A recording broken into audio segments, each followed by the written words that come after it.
All right, it's Alexander Lawrence. Oh yeah, hold on. Here we go. Hey, it's Alexander Lawrence, and we're with it's the portable infinite interviews here. We're back. We did a lot of great ones, and we got a special guest. It's the Hollywood Stars. We got Scott Fares, lead singer of the Hollywood Stars. The Hollywood Stars, they got a new album, Starstruck, their first album of new material since 1977. During the 1970s, the Hollywood Stars toured with the Kinks, played support gigs with the New York Dolls, the Ramones, Iggy Pop, all my favorite bands, probably like my top 10 favorite bands there. And they even, a bunch of people opened for them. The Van Halen, Journey, Runaways, Knack, and Quite Right. I grew up in the same town as Sandy West from the Runaways. Runaways, yeah. Okay, but so you guys are all Hollywood guy or LA guys, right? The Valley, I'm guessing. Someone? I'm from the Valley. Jeff, one of our guitar players, he's actually from Florida. Oh, right. He, but all the other guys are LA guys. And like yeah, a few years ago, another we have a lot of connections over the years because I was gonna maybe work on this Kim Fowley autobiography like about 10 years ago. Like about 10 years ago, I was hanging towards the end of his life, I was hanging out with Kim a lot. He was living over in by Cantor's over there in a little apartment, and he was kind of Yeah. I guess one book came out. It was kind of a mess. There were supposed to be like three books. I don't know. They still may publish some What's more. it? The Lord of Garbage, Yeah, the I think Lord it of was called. Garbage book was Yeah. what came out. I didn't really like. I would have I would have changed it a little bit, and I guess that's what. But I was hanging out with them a bit, and we were talking about that, and I guess the Hollywood Stars had come up. I mean, what was your first uh feelings about Kim Fowley when you met him in the 70s? What did you think of that guy? Well, I mean, he was bigger than life physically and just, he was a really unusual guy. Um, I can't. I was just talking to Michael Lloyd the other day, and he met Kim. I think he was 16 or something. I'm trying to think. I think I met Kim just when I turned 21. I know he was at the gig where I got arrested Oh, on the right. eve of my 21st birthday. I know that for sure. Um, and then I left and went to Boston and came back, and he walked up to me at Rodney's one night, like October of '73, and said, "You're going to be the new lead singer of my new band I'm putting together called the Hollywood Stars." And next thing I know, there's auditions, and Terry Ray was there, and Ruben, Gary Van Dyke, and then later Mark Anthony joined the band. And I just was swept away by the guy. I mean, has a overwhelming personality and force, or So had. going back, I mean, it seemed like a lot of the music industry, because like I mean, it used in the 60s there was like it kind of seemed like it was centered in New York and Brill Building, and then and then David Geffen started a record label and was had Linda Ronstadt and the Eagles, and Bob Dylan had lived in Malibu in the 70s, moved to Malibu, and he kind of got away from the Woodstock Dylan, and it seemed like a lot of the music industry was kind of going to California because they just didn't want to be in New York anymore. Is that a true statement there? Yeah, I mean, think about it. Buffalo Springfield were here, the Doors were here. These were all these kinds of bands were popping up here, and San Francisco as well. But LA and San Francisco were exploding and kind of overwhelmed the East Coast for quite a while. And as you say, I mean, Capitol Records has always been here, but that was like the Beach Boys, and yeah, they had the Beatles, but that was because they had to deal with EMI. But yeah, in the '60s, things really started to explode for the LA music scene. Sunset Boulevard, Friday, Saturday night was just jammed with people. I mean, I mean, I first when I was a kid, I used to go to Hollywood Boulevard. By 75, it was basically it was sort of sleazy. You know, there was like women like hanging out on the streets and stuff. You know, do you remember this? I mean, because like, Oh yeah, I guess you had a little bit of it in that Bukowski Barfly movie, and I ask people about this all the time. It seemed like, because I see those old movies of the '60s, and I go, unless they were like rich kids and stuff, like how did it, what would they do like if you're broke or something? I mean, back then I guess they had Western Union or something, but you know, nowadays you could, you know, just call up your parents and say, hey, send me, you know, Venmo me like yeah, $50 so I can get a 2,000 bucks. burger, Yeah, yeah. so I can get a burger. But you know, and you couldn't really, I mean, and even in the '80s and '90s, you can go take a bunch of CDs into Amoeba or somewhere and you know, buy a burrito. Trade them in. Yeah, Yeah. trade. Well, I was living in Hollywood in the early '70s, and I can remember my girlfriend and I. We were living on.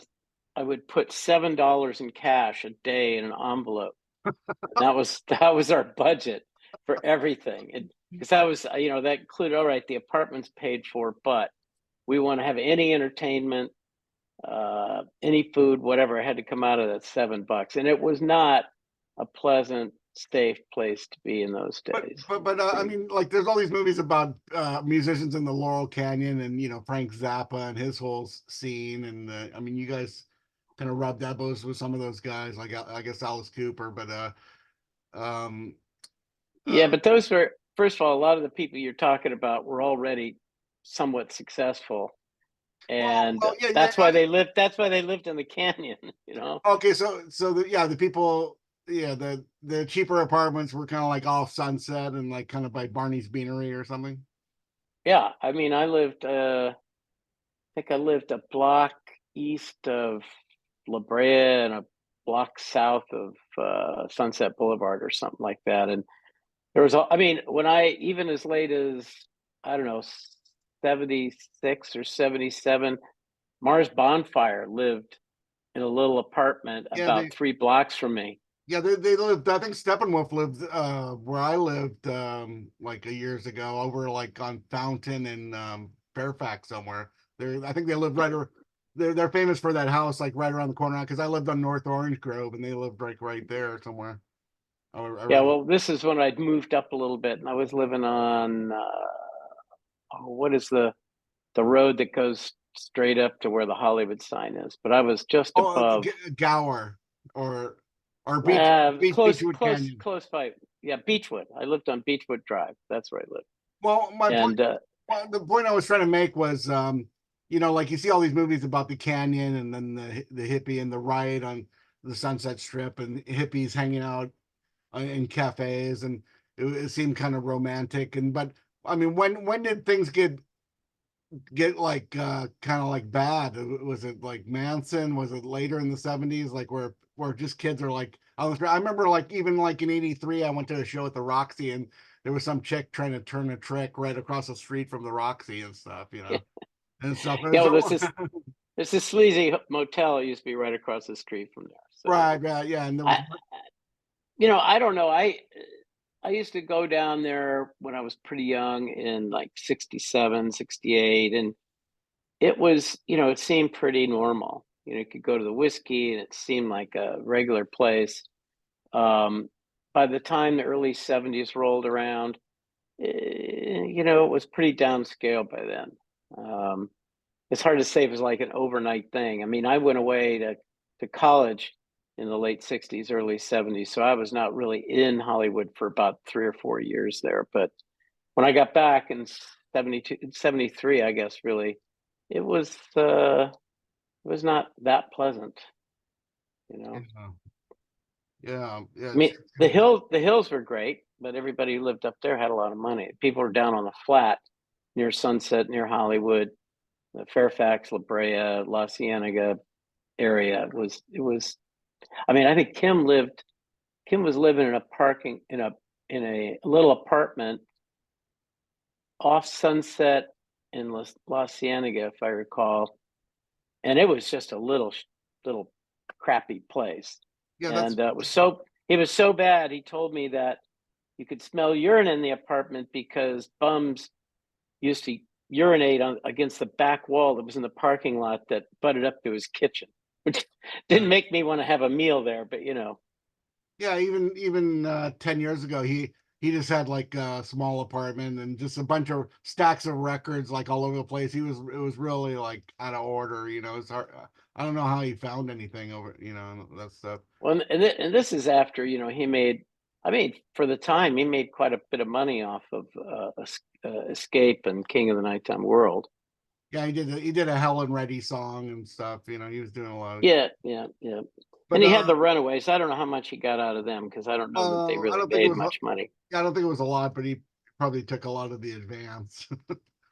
Yeah, sure so did. so yeah, so like you guys were like I mean you're famous because like you were playing with all these people. I think you even played with the did some shows with the Tubes in the early days there. Yeah, yeah. We had a run at the whiskey for a little over a year, and the Tubes opened for us, Journey opened for us. We a lot of bands. Either we in the beginning would open for them, or later they opened for us. So yeah, we had a good little run there. And then again, when the band reformed, because the band broke up, like in like November of '74, and then the band got back together again. I don't know, a year or so later, and then they ultimately got the Arista deal and released that album. And I was not. I had left the band by then. When the band broke up, I went and joined another band, Hero, and then I guess Mark got the band back together. I don't know if it was his impetus or whatever, but that's the 1976, 77 version of the band. Yeah, And they, one of my favorite records is the Kinks Low Budget. I mean, this is kind of like the Kinks Arista era. You were kind of touring with them. You did a American tour with them at that time. yeah, just 2 weeks up the West Coast, Okay, and that was this band and this album. right. All the Kids on the Street, Sunrise on Sunset. And in fact, the Kinks, Arista put out a joint single with, I think, Streetwalker on one side and All the Kids on the Street on the other, I which think was, like Streetwalker and this album, I think were kind of like a Kinks like hit like had like a second wind. You know, I thought the yeah. 70 Arista records were really good for them. You know, and then and then you guys kind of played with them and where were some of the places you played? You mentioned the whiskey. I mean, people should realize that a lot of bands like were like the house band of the whiskey or the Roxy or they would play matinees and there was a Troubadour, the whiskey, the Roxy, I guess back then. I went to the Stardust Ballroom in 79, 80. Where are some of the places you played in LA? Oh, well, I mean, like I said, we must have played the whiskey. I'm going to look up here some of the stuff on our website, but we played the whiskey, I don't know, like 27 times or something. I mean, we, uh, we really, uh, played there a ton the first year or so, but let me just look up, uh, and I can tickle my memory here, places we played, assuming my iPad here behaves. But I don't know, we played some weird places. I know we played Big Bear once, if you can Yeah, imagine yeah, that. because But let's see. So yeah, so we played, I don't know, we played UCSD, we played UC Santa Barbara. With the Kinks, we played in Portland and Seattle, Escondido a few times, backdoor at San Diego State. right. We obviously played the Starwood a bunch of times. We played the Corral, Topanga Canyon Corral, the Smokestack in Redondo Beach, Proud Bird. We played the Palladium with the that was with the Iggy, Kim, the New York Dolls. All right. Um, Yeah, there was we play. I mean, yeah, We played Irvine International Raceway with Bo Diddley. That was a daytime. there used to be more kind of those kind of gigs. Or I remember seeing Yeah, Iggy played one time at a high school one time, like the Stardust Ballroom. I mean, there was more places like that where they just would rent a room somewhere and it would be a venue and then they would change the name or something or our Elks Club. People played Elks Club and American Legion buildings all the time, and they would just rent out the room and have gigs there all the time, like in the 70s and 80s. Yep. Yeah. Did you ever play a high school gig? Let's see. I don't think with the Hollywood Stars. Certainly, in my early days, I played high schools, but I don't think we ever did with the Stars. Well, getting back to Rodney, and did Rodney support the band at all, or? Yeah, I mean, we saw Rodney all the time. In fact, when we returned to the whiskey in 2019, Oh, right. Rodney introduced us. Yeah. That And was he just played our new single Taxi the weekend after it came out. So yeah, he's always been pretty supportive of the band, was always around, you know. yeah. I think you released a record like 5 years ago on Sounds on Burger Records, and Right. I was supposed to interview you back then, and you were going to play a Burger Rama at the And then Echo. the world collapsed. Yeah, that Yeah, was and then that four happened right. years ago. Yeah. That Yeah. I was supposed to talk to you guys back then, so like we're doing it now, and so I guess the Sound City had got released back then, and now we got the Starstruck, so this is like the new record here. Oh, you've got it. You got it. I just got my copy today, believe it or Yeah, not. yeah, I same just got here. 5 copies. Yeah, we got Yeah. yeah, and yeah. So what was up with the Burger Records? Kind of discovered you. It seemed like that was going to be a good gig for a bit there. Well, yeah, because they had all these things, you know, Burger Rama, Burger Mania. They had that thing at the Echo, you know. They had a bunch of venues with curated shows that were all burger acts. So they weren't really a promoter, but they did have burger events, and that was nice. And they did a great job of, you know, promoting and selling our stuff. And you know, we did Sound City with them, sold out to supply a couple times over, and it was just a shame when they completely imploded. I mean, they like disappeared almost overnight. Yeah, Um, yeah. There's reasons for that, but yeah, they were kind of like the biggest phenomenon for about 5 years, and they got yeah, and I mean there was like no scene for like or a very small scene for garage rock and psychedelic rock, and then all of a sudden Burger Rama were doing these big shows of a few thousand people, and yeah, yep.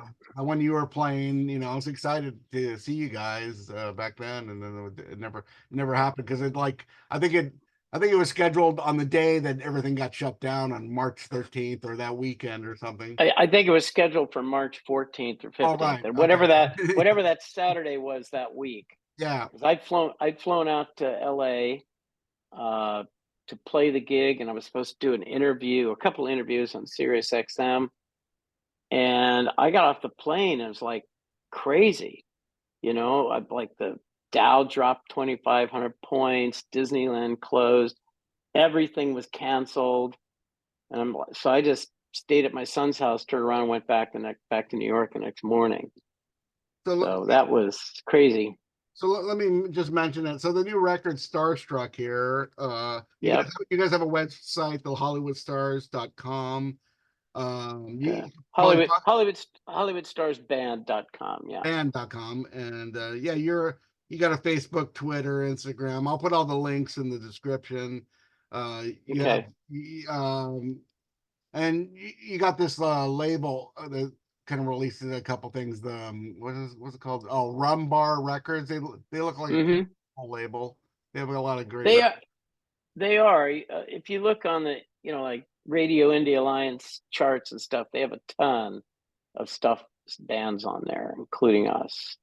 So, They are a very cool little label, and they do everything just with a handshake. so You know, no contracts. if you want to buy the records, go to Rum Bar Records or Rum Bar Bandcamp, and you can look Yeah. at some of the things. Uh, Rumbar and Bandcamp. Yep. and I just wanted to mention the Hollywood Stars are playing the Viper Room in Los Angeles on June 15th, so that's coming up. So Yep. We're so excited about that. so if people come to see you, like what should they expect in the live show? What you're gonna play mostly this record here, or what do we? Probably about half of the set will be the new stuff, But we'll play King of the Nighttime World, Escape, Shine Like a Radio, Sunrise on Sunset, All the Kids on the Street. So we'll play, it'll probably be about 50-50, 70 stuff and 50-50, half 70 stuff and half the new album. And who, like I forgot to mention who's in the band. So you got Scott, Terry Ray That's and Yeah, so Terry and I are original members. okay. And Michael, our bass player, he came to the band, I think, in 75 or 76. So he's on the Arista album. He and Terry. In fact, Terry is on every single Hollywood Stars recording ever made. He's the one continuous thread. Yeah, he seems like he's played on a lot of records. Yeah. And so he and I and Michael are in the band, and then beginning of last year, George Keller joined the band, and he knew Mike from the Sloths, and so he done yeah. And then a couple of months after that, Jeff Gerard joined the band, and Jeff was one of the founders of the Motels. He was in the original, Tom Petty and the Heartbreakers. He played on the first album, and although I don't think he has actually any album credits, but Yeah, so he's been around town for a while, and I don't know, just the band really gets along really well, and musically we're all very compatible. So yeah, I met the Sloths. I think they're another band that had a Burger Record Association that they played. They did one of the Burger Ramas. That's where I met them. yep. Mike was in that band. In fact, I think Ruben De Fuentes was in the Sloths at one point, and George Keller was in the Sloths, and so they're kind of a spawning ground, if you will. So I mean, some of the bands I mentioned. I mean, we talked about Kiss and the Alice Cooper, but the New York Dolls, Ramones, Iggy Pop. I mean, there's that punk element, and then some of the other power pop bands. Where do you see you guys? Like, how do you kind of define your sound? Like, where is it kind of post Beatle inspired music, or how do you see it? I'd say so, with a little, humorous edge to it. I mean, we always had a couple of offbeat songs, like on our first album, for example, we had the Mars Bonfire song. Which one was that? Dead Men. I can't even remember. Oh, Tough Guys Never Cry. Because dead men never show emotion. Tough guys never cry. Shine Like a Radio is kind of a fun song, and we have a couple of those on this one. So I don't know. We categorize ourselves as power pop, but it's always upbeat. We always have some fun with the music. There's no depressing stuff about the band. So, there is no punk edge in the sense that we don't have that attitude. But then again, some of the songs, like one of the new ones, I Had a Girlfriend, you could almost put that in the punk category. So as you say, it's kind of post Beatles. In fact, John Lennon came to see us play, and we're at the Whiskey and the Hollywood Stars, and so yeah, we embrace all that. Terry Ray and I were the biggest Beatles fans you can imagine, and we were in that transition period. There was no Beatles, and music was just starting to move. So what from about there. what about some of your gear? I mean, I watched some of the videos, and it seemed like you guys kind of focus on Gibson guitars and Marshall amps, and Terry had a Ludwig drum set and the pretty standard P bass and peg bass cabinet thing. Is Yeah, that of course, these days when you play, everything's provided for you. You get a couple of guitar amps and the bass amp and the drum set all provided for you. So when we rehearse, though, we don't have the big amps anymore. We rehearse with smaller stuff, a lot more use of pedals and things like that. So, and you're into go ahead. Gibson? You're into Gibson stuff, though. Gibson guitars. Yeah. Jeff still plays his Gibson, but George, he has I don't know how many guitars he has. He shows up with a different guitar almost every rehearsal. So he's not a Gibson player. He's much more experimental with his guitars. But yeah, so sort of your standard setup in a way, though. Okay, well, yeah, I just wanted to say that, you know, everyone should check out this band, buy it on Amazon, or check out their website, the HollywoodStarsBand.com. Check out the show at the Viper Room June 15th, and you're going to be playing with who are you going to be playing with? Oh God, there's a whole cast of Oh, it's characters. okay. So, so I'll There's speak up. Prima Donna Rising, Revelation 69. I think there's 6 or 7 bands playing. Okay, so it's a pretty big show. Okay, so Yeah. okay, well, thanks for talking to me. I mean, we could have probably went longer, but yeah, I mean, this Hollywood Stars is definitely like one of those missing link bands in the whole history of LA, and it's you know, it's definitely nice to talk to you and kind of like fill in a few blanks and, you know, just listen to the music. I mean, it's real like positive, like rock, aspirational rock and stuff. It's not, you know, I mean, I think you know, like if you do a record like a rock, it might seem sort of kind of passe in a way, you know, but it's like you guys seem like you're really having a good time and it's really positive, you know. Yeah, no, we had a fantastic time recording it. We recorded the whole album in 2 weekends. That's not to say it's not high quality. It's just we rehearsed really well and we got along really well, so we didn't have a lot of So, so, disputes in the studio. so are these all like live takes, or how you doing it? Close to it. I mean, there's obviously some edits and there's some overdubs, but it's George always likes to say that we practically recorded the album live, which is, you know, sort of true. I mean, like Shortage of Love, that song, we got towards the end of the song and then we just started, I say we, the band just started improvising. And it was like, oh, this is interesting. And we kept almost all of that at the end of the song. So, and that was all live. But like I say, I mean, there's obviously some edits and there's clearly overdubs, but it's lightly produced. It sounds live. We can reproduce all that stuff on stage. It's not like there's 18 guitars and orchestral overdubs or anything like that. All right, just a reminder, everyone check out the Hollywood Stars, you know. Yep. Go Fine. go see them live. Follow us on Facebook. Yeah, We follow need up. more followers. Give them some love, and yeah, buy the records and buy the t-shirts and go check them out live, and, you know, go see them a couple times. Okay, thanks for Yes. talking to me, Scott.